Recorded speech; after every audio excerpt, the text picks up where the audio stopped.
युधिष्ठिर को पूर्ण आभास था कि कलयुग में क्या होगा। पूरा अवश्य सुने, अच्छा लगेगा। पांडवों का अज्ञातवास समाप्त होने में कुछ समय शेष रह गया था। पांचों पांडव एवं द्रौपदी जंगल में छिपने का स्थान ढूंढ रहे थे।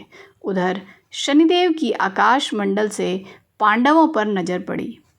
शनिदेव के मन में विचार आया कि इन 5 में बुद्धिमान कौन है, परीक्षा ली जाए। शनिदेव ने एक माया का महल बनाया। कई योजन दूरी में उस महल के 4 कोने थे, पूर्व, पश्चिम, उत्तर व दक्षिण। अचानक भीम की नज़र महल पर पड़ी और वो आकर्षित हो गया।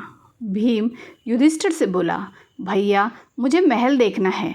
भाई ने कहा, जाओ। भीम महल के द्वार पर पहुंचा। वहां शनिदेव दरबान के रूप में खड़े थे। भीम बोला, मुझे महल देखना है।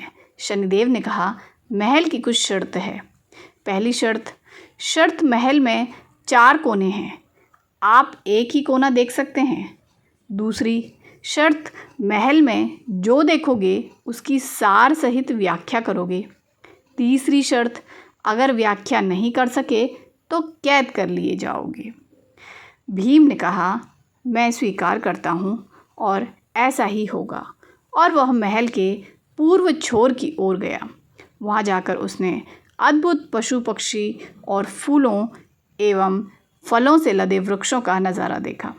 आगे जाकर देखता है कि 3 कुएं हैं, अगल बगल में छोटे कुएं और बीच में एक बड़ा कुआं है। बीच वाला बड़े कुएं में पानी का उफान आता है और दोनों छोटे खाली कुओं को पानी से भर देता है। फिर कुछ देर बाद दोनों छोटे कुओं में उफान आता है तो खाली पड़े बड़े कुएं का पानी आधा रह जाता है। इस क्रिया को भीम कई बार देखता है पर समझ नहीं पाता और लौटकर दरबान के पास आता है। दरबान, क्या देखा आपने? भीम कहते हैं, महाशय मैंने पेड़ पौधे पशु पक्षी देखा, वो मैंने पहले कभी नहीं देखा था, जो अजीब थे। एक बात समझ में नहीं आई, छोटे कुएं पानी से भर जाते हैं, बड़ा क्यों नहीं भर पाता है, ये समझ में नहीं आया। दरबान बोला, आप शर्त के अनुसार बंदी हो गए हैं और बंदी घर में बैठा दिया। अर्जुन आया, बोला, मुझे महल देखना है। दरबान ने शर्त बता दी और अर्जुन पश्चिम वाले छोर की तरफ चला गया। आगे जाकर अर्जुन क्या देखता है, एक खेत में 2 फसल उग रही है। एक तरफ बाजरे की फसल, दूसरी तरफ मक्के की फसल। बाजरे के पौधे से मक्का निकल रही थी तथा मक्का के पौधे से बाजरी निकल रही। अजीब लगा, कुछ समझ नहीं आया, वापस द्वार पर आ गया। दरबान ने पूछा, क्या देखा? अर्जुन बोला, महाशय सब कुछ देखा पर बाजरा और मक्का की बात समझ में नहीं आई। शनिदेव ने कहा, शर्त के अनुसार आप बंदी हैं। नकुल आया, बोला, मुझे महल देखना है। फिर वह उत्तर दिशा की ओर गया। वहाँ उसने देखा कि बहुत सारी सफ़ेद गायें जब उनको भूख लगती है तो अपनी छोटी बच्चियों का दूध पीती हैं। उसे कुछ समझ नहीं आया। द्वार पर आया। शनिदेव ने पूछा, क्या देखा? नकुल बोला, महाशय गाय बच्चियों का दूध पीती हैं, यह समझ नहीं आया, तब उसे भी बंदी बना लिया।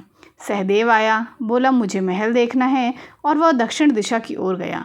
अंतिम कोना देखने के लिए क्या देखता है, वहाँ पर एक सोने की बड़ी शिला एक चांदी के सिक्के पर टिकी हुई डगमग डोले पर गिरे नहीं, छूने पर भी वैसे ही रहती है। समझ नहीं आया। वह वापस द्वार पर आ गया और बोला, सोने की शिला की बात समझ में नहीं आई, तब वह भी बंदी हो गया। चारों भाई बहुत देर से नहीं आए, तब युधिष्ठिर को चिंता हुई। वह भी द्रौपदी सहित महल में गए। भाइयों के लिए पूछा, तब दरबान ने बताया, वो शर्त के अनुसार बंदी हैं। युधिष्ठिर बोला, भीम तुमने क्या देखा? भीम ने कुएं के बारे में बताया। तब युधिष्ठिर ने कहा, यह कलयुग में होने वाला है। एक बाप 2 बेटों का पेट भर देगा, परंतु 2 बेटे मिलकर एक बाप का पेट नहीं भर पाएंगे। भीम को छोड़ दिया। अर्जुन से पूछा, तुमने क्या देखा? उसने फसल के बारे में बताया। युधिष्ठिर ने कहा, यह भी कलयुग में होने वाला है। वंश परिवर्तन, अर्थात ब्राह्मण के घर शूद्र की लड़की और शूद्र के घर बनिए की लड़की ब्याही जाएंगी। अर्जुन भी छूट गया। नकुल से पूछा, तुमने क्या देखा? तब उसने गाय का वृतांत बताया। तब युधिष्ठिर ने कहा, कलयुग में माताएं अपनी बेटियों के घर में पलेंगी, बेटी का दान खाएंगी और बेटे सेवा नहीं करेंगे। तब नकुल भी छूट गया। सहदेव से पूछा, तुमने क्या देखा? उसने सोने की शिला का वृतांत बताया। तब युधिष्ठिर बोले, कलयुग में पाप धर्म को दबाता रहेगा, परंतु धर्म फिर भी जिंदा रहेगा, खत्म नहीं होगा। आज के कलयुग में ये सारी बात सच साबित हो रही हैं। तो दोस्तों, अगर आपको मेरी आज की ये कहानी पसंद आई है तो मेरे चैनल को सब्सक्राइब करना ना भूलें, वीडियो को लाइक करें और ज़्यादा से ज़्यादा लोगों तक ये शिक्षाप्रद कहानी को पहुंचाएं। तो मिलते हैं अपनी अगली वीडियो में एक बहुत ही खूबसूरत सी दिल को छू लेने वाली कहानी के साथ। तब तक के लिए bye bye and take care दोस्तों।